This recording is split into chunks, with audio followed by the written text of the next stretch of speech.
6 yanvar 2026-yil kuni soat 20:00 da Mening yurtim telekanalida Iffat serialining 69-qismi namoyish etiladi.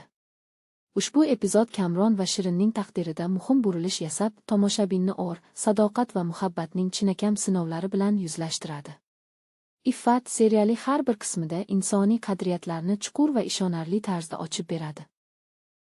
Ayniqsa, bu qismda muhabbatning qanchalik kuchli ekanini faqat baxtli lahzalarda emas, balki og'ir qarorlar va og'riqli tanlovlar orqali ko'rish mumkin. Kamron uchun mas'uliyat yanada ortadi, Shirin esa hayot zarbalariga qaramay, o'z e'tiqodi va or-nomusiga sodiq qoladi. Serialning eng kuchli jihati – qahramonlarning ichki kechinmalari.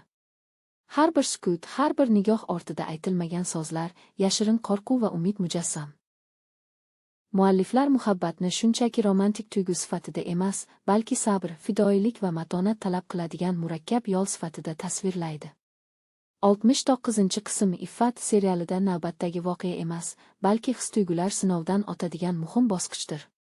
Aynan shu samimiyat va hayotiylik serialni tomoshabin uchun qadrli va ta'sirchan qiladi.